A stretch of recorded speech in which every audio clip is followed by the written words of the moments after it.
Pretty set now? Oh, there we go. Lee, can you go ahead and talk? Can you hear me? Can now, yep. Thank you. This is for AJ Preller. Hey, AJ, can you talk for a second about how different having access to 5 rounds versus 20 rounds versus 40 rounds will be, and what will the challenge be like to be able to sign undrafted players, and where are you going to place those players? Yeah, it's definitely it's definitely a very different year. I mean, I think I think it's probably enabled us to you're looking at a much smaller group of players. So I think in terms of the attention to detail to a smaller group of of guys that are on our board, I think you have to make quicker decisions in terms of people that just don't fit. They probably won't fit either dollar wise or overall what you're trying to do with a 5-round draft. There's very interesting players that ultimately they just don't really crack that top 100, 120, 150 board that you'd love to consider as professional players, and you just get a lot more selective in what you're trying to do and then spend more time. So it's like more time intensive on the on that upper tier group of players that you're looking at. In terms of the 20K players and the guys that don't get drafted, yeah, we're not really sure. I think we'll be prepared. I think obviously try to see if we can connect with those guys at the right time post draft. I think some is going to be about opportunity, some may be about fit, some definitely is going to be about relationship. Either with different members of the organization. But obviously there's a lot of really good players that have gone in baseball drafts after outside the top 5 rounds, and I think it's the job of our scouts to find those guys and then see if we can line up from an interest level standpoint with kids around the country that want to be Padres at at that $20,000 price point. So it's a different process, but I think our staff's adjusted well, and I think we'll be prepared for it here over the course of the next few days in the 1 through 5 round draft, and then after that in the 20K signing process. How many additional undrafted players do you think you'll probably have access to sign, or how many do you wish to sign? Yeah, we don't know. I mean, we have a budget for it that we've talked about, but honestly, I think what we don't want to do is just sign guys just to sign them. We're not looking to build numbers. The system is strong. There's a lot of competition throughout the system. So I think what we've talked to our group about is, it's got to be somebody that comes in and brings value, either real, performance value, organizational value, or somebody we feel like from a prospect level standpoint can push somebody that's already in the system. So, I don't think you're going to look up and we're just signing players just to sign them. It's going to be guys that we feel really good about, that we feel like, honestly, is going to push somebody that's currently in the system, to somebody that can compete with guys that are currently in the system for sure. Thank you. Cool. Marty Caswell, extra 1360. Hey, AJ, you're a notorious traveler. How difficult was this entire scouting process and preparing without being able to constantly be on the road and scouting, whether here or in different countries? Yeah, I think for all of our staff, it's obviously for everybody in the country, but especially for all of our staff, that just it's a totally different way of doing things over the last 3 months. So everybody that we've, especially like the cross checkers and then Mark, and our scouting staff, they're definitely road warriors. I mean, guys that are used to from January 5th until June 10th, they're on the road 95% of the time. We've obviously gotten more used to these Zoom calls than we want to. I think kind of gone from the concierge lounges to the Zoom chat dens, and I think we've tried to find different ways to get to know players and people. But obviously in terms of like the day-to-day way of life, I think we've gotten to see everybody in their home environment. I think everybody's gotten a chance to spend a lot more time with family, so those are probably some good things for everybody. But I think everybody's used to being on the road and doing the draft a different way, and probably looking forward to when we can get back on the road and start seeing players face to face. So, Mark, you want to piggyback on that? You've been grounded this whole time. So. No, I mean, it's definitely been a different structure, but I think, it connected everybody like on our staff back with their families a little bit. And, that travel all the time, and I think which is a very good thing. But ultimately, like getting back on the road, getting to see these players on the field, getting that smell of freshly cut grass, and seeing guys get after a little bit is going to be exciting to get back to.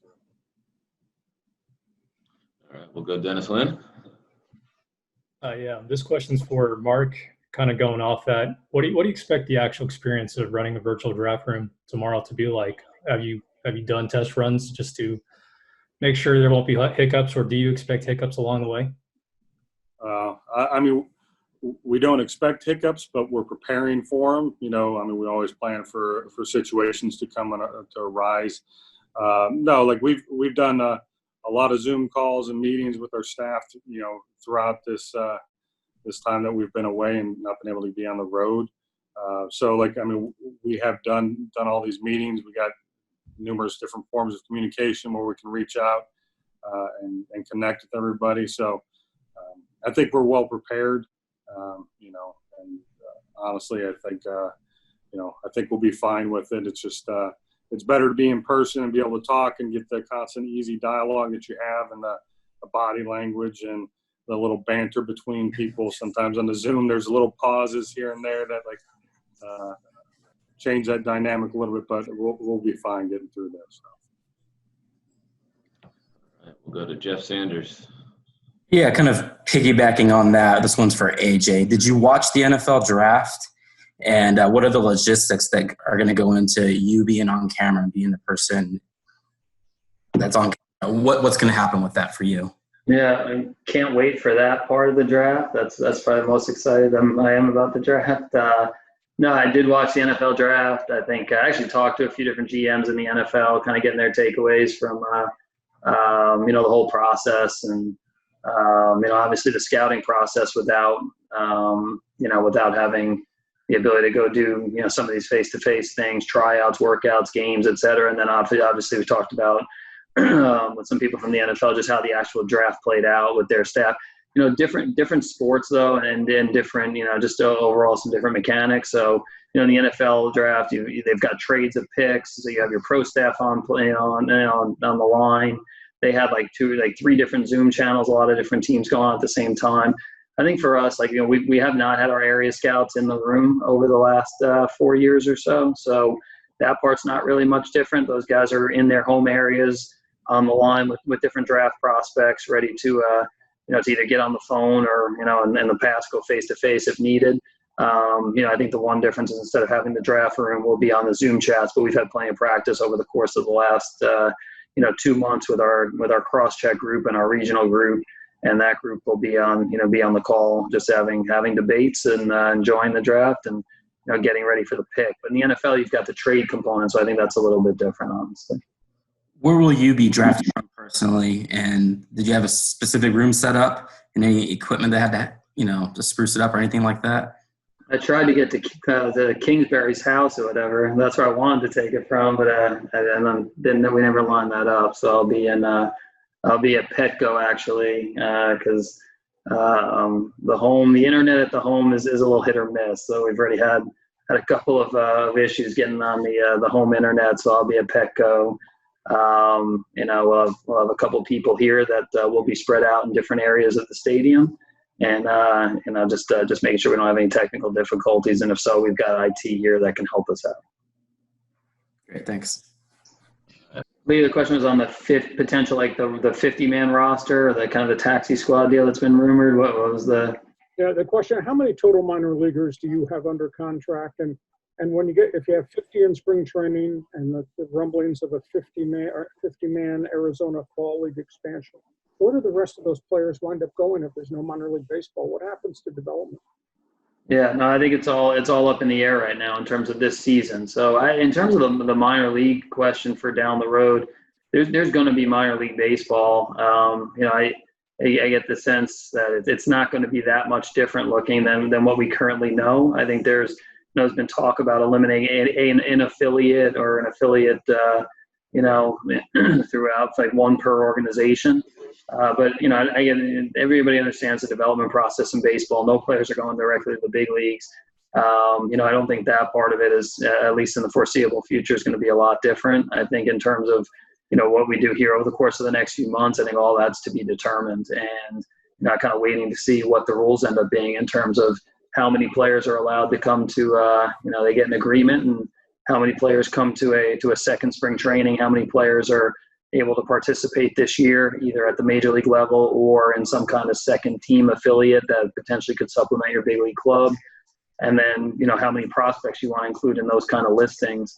We just got to get the rules before we do anything. So I don't think it really makes much sense to speculate right now. I think we're preparing, for all different systems, and we just got to wait to see if they come to an agreement, what those rules end up being, and then you kind of adjust accordingly. Do you think there will be a quote minor league baseball season somehow this summer? I really don't know. I mean, obviously, the longer we go, the less likelihood that is. I do think everybody involved understands the importance of developing players. So, if it's not the minor league season that we're obviously used to seeing, or affiliated ball, I think everybody will do their best to try to find ways to get the players to develop. And that's where you've seen kind of the rumors of the expanded fall league and different things like that. I mean, there's a lot of creative people on both the union side and the baseball side, MLB, LRD side, the commissioner's office they understand the importance of it. And hopefully, as we get in the next month or so, we're able to start getting more clarity on what that looks like to develop our players. And we'll go back to Marty. Last thing for me, AJ, and I think you may have touched on it with your last answer to Lee, but is your level of anticipation a little bit different this year, knowing, with all the uncertainty, not just with the minor league season? And do you think here as of June 9th, the day from the draft, that we're going to have a major league season to look forward to? Yeah, I think in terms of what to expect, honestly, I just think, I think everybody involved, like throughout the game, and I think everybody, loves the game, wants to see the game back. I think they, more and more the appreciation for entertainment in the country and sports entertainment, and seeing guys back on the field competing. I think that's huge. I know, commissioner's office, the union, there's a lot of talented people there. That I think, they're going to do everything they can to get the game back on the field. But honestly, like from our standpoint in baseball operations, it's just like a waiting game right now. It's just kind of like, waiting to see how things play out, and then, kind of getting what the new rules are going to be, or what the, what the schedule looks like. And I think for us, for myself, the front office, Jace Tingler, the coaching staff, I think we just really focus on don't speculate. I think enough people are out there in the media trying to speculate what the season's going to look like, what the rules are. I think for us, it's just try to make sure that, we're prepared for whatever the next steps are going to be. I think we've tried to stay in contact with all of our players to make sure that they're prepared as best as they can for, hopefully some type of second half baseball. But honestly, to get into like speculation about putting a percentage of the odds that we're playing X number of games, that I think from our standpoint that's not been my focus, and kind of leave it to the people who that's their job. And hopefully we're playing baseball here at some point soon, and have a season and we're ready to go.